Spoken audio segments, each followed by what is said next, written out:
Ok, vamos a partir ya con la quinta parte del taller de estrategias financieras, ya con el módulo de decisiones financieras. Aquí vamos a tocar a grandes rasgos eh, los tipos de decisiones que tenemos que tomar como administradores financieros y la dimensión que tienen en términos de las decisiones que afectan inversión, financiamiento y el reparto de utilidades. Entonces, lo primero son las decisiones de inversión.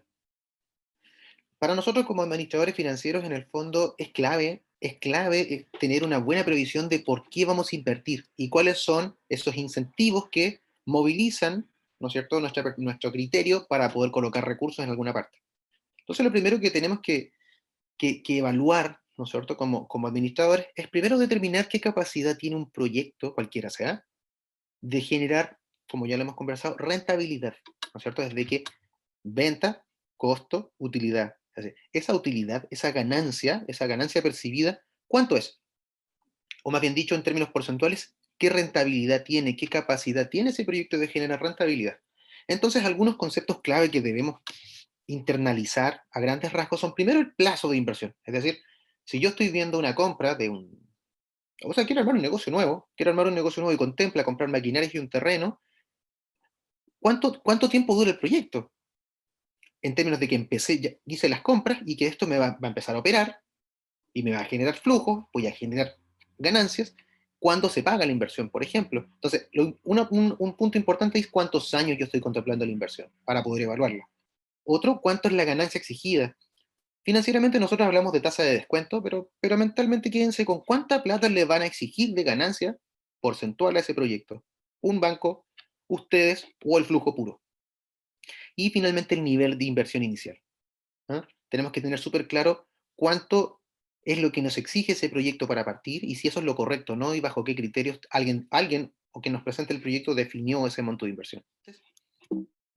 Conversemos un poco, ¿qué es la evaluación de proyectos? Vamos a pasarlo de forma muy superficial, pero tienen que tener claro de qué es lo que involucra evaluar un proyecto y por qué es importante para el rol de un administrador financiero en términos de sus decisiones. Primero, para simplificar, una evaluación del proyecto se trata simplemente de rechazar o aprobar una inversión. Eso es todo. Ahora, ojo, no es solamente construir un flujo de caja o armar un Excel con un par de números que hagan sentido y ponerse a soltar recursos como tonto. Eso no es así, eso es incorrecto. ¿Por qué? Porque nos estamos saltando toda la parte cualitativa, no solo cuantitativa, cualitativa que hay detrás de un proyecto. Se las ejemplifiqué aquí en 4 puntos, en 4 etapas de una evaluación de proyecto. Lo primero es la idea.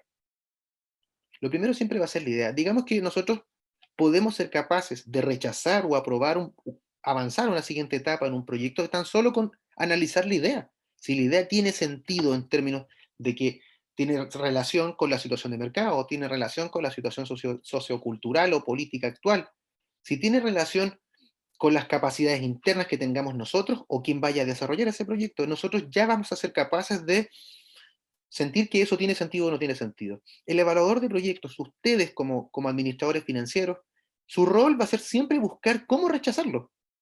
Digamos, si el proyecto debe pararse por sí mismo, debe tener el sustento suficiente para mantenerse en pie cuando nosotros fallas.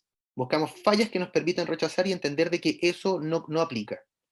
Ok, entonces en primer lugar, cuando un proyecto pasa a la etapa de idea, digamos que la idea tiene sentido, tú vas al perfil. El perfil, aquí recién le metes número, pero un número muy superficial. Aquí ya hay un gasto de recursos menor, o ninguno quizá, más que el tiempo, y ya te da una primera impresión, una primera bajada a la realidad de ese proyecto, con el cual tú nuevamente puedes volver a criticarlo al punto de rechazarlo o que pasa a la siguiente etapa. La próxima etapa usualmente ya va a ser la prefactibilidad, que tiene que ver cuando aquí estamos hablando ya con números más concretos, pero siempre desde una perspectiva secundaria. Hablemos de que acá estamos trabajando con la información que existe, ¿ya? Una vez que levantamos esta información que existe, ya hacemos una evaluación financiera, hay una prefactibilidad, y ustedes rechazan o aprueban con los métodos que existen. Y ya finalmente la factibilidad es cuando si la inversión es de gran envergadura, ya hay que levantar solo información de primera fuente y si ya el proyecto pasa a esta etapa, finalmente ya corresponde invertir. Suena como largo el proceso para invertir o para o toda la etapa, llamémosle, de preinversión, ¿ah? Pero digamos que si el monto de la inversión es 200 millones y la evaluación de proyectos te va a costar 2 millones, en realidad te está costando un 1%. ¿Les parece prudente gastar un 1% en tener certeza de que algún proyecto tenga sentido o no, de generar retornos en el tiempo? A mí me parece súper prudente y yo siempre sugiero que lo hagan, ¿no? Algunas sugerencias sobre al evaluar una decisión de inversión es primero no tomar decisiones rápidas e impulsivas, porque la norma siempre va a ser de que va a llegar un socio, va a llegar un amigo, va a llegar un colega con una super idea de negocios, que, perdón que sea, hable en este tono, pero va a llegar con una super idea de negocios que tiene, que por lo visto va a ser un sueño y de ojalá tú metas todo tu dinero al tiro, porque te lo pintan con algo muy bueno, pero nadie te lo va a contar con todos los bemoles que tiene.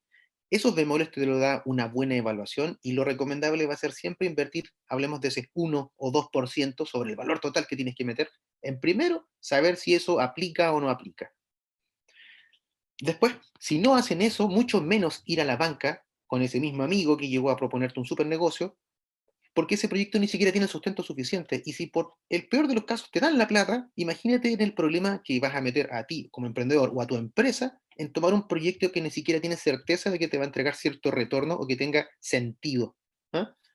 Así que, dicho esto, yo lo que usualmente sugiero a todo nivel es que cuando surjan proyectos, hablemos de en etapa de emprendimiento, si hay un proyecto, idealmente pilotear, ¿no es cierto? O partir con pruebas pequeñas, o si ya tienen una empresa en marcha y les interesa el desarrollo de productos y de nuevas soluciones, en el fondo al menos tener un presupuesto destinado a esto y siempre estar iterando nuevas soluciones antes de partir con una inversión de gran envergadura. Ok, entonces, ¿qué otra decisión viene? Viene la decisión de financiamiento.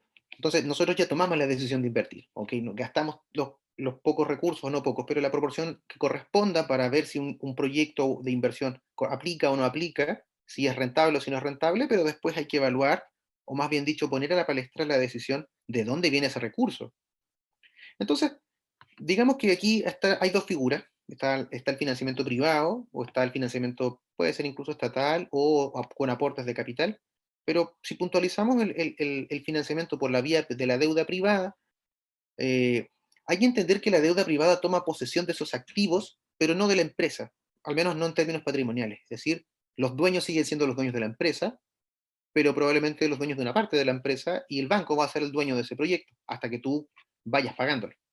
Entonces, algunos conceptos que yo creo que tienen que tener más o menos claros antes de acercarse a la banca para pedir financiamiento por un proyecto, es primero entender lo que es una tasa de interés, ¿no es cierto? Que es el costo del dinero en el tiempo, el plazo, porque el plazo afecta la valorización final de una cuota y tiene que tener sentido con el tiempo de duración de ese proyecto, y finalmente, que yo creo que es lo más importante, y si quieren quedarse con una sola herramienta que les sirva, con un CAE, que es la carga anual equivalente. ¿Por qué el CAE? Porque el CAE, digamos que es una medida simple que te permite meter a la juguera todos los costos asociados a un crédito distintos de la tasa de interés. Está metido las comisiones, está metido los seguros, quizá algunos otros gastos asociados, y te permite comparar, ¿no es cierto?, entre distintas ofertas con distintos bancos. Es decir, ¿qué es lo que está implícito aquí, lo que les quiero transmitir?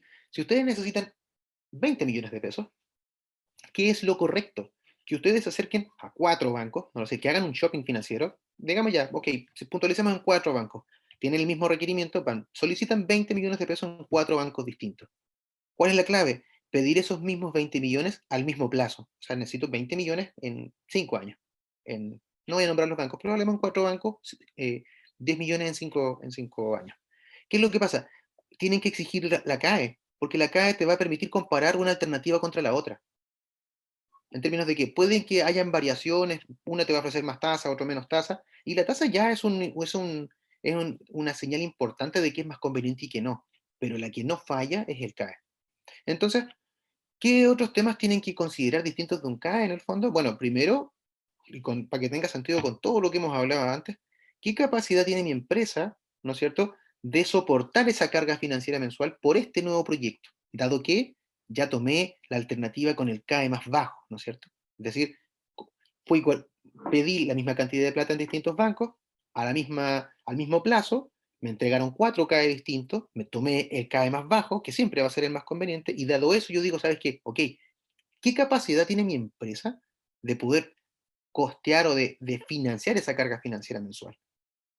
En función de que, ¿no es cierto?, que ese proyecto, hablemos que entregue las ganancias que se esperan, ¿sí? Eh, a grandes rasgos eso es, hay algunas otras aristas que son importantes de ver, como las garantías contra un crédito y todo, pero yo les aconsejaría que cuando entren en esa dimensión pudieran buscar algún tipo de apoyo, porque ahí estamos hablando en temas mucho más técnicos que digamos que son sensibles y que los bancos dominan muy bien y usualmente los emprendedores no mucho. Hay una asimetría del manejo de la información que yo creo que es necesario aplacar un poco con apoyo.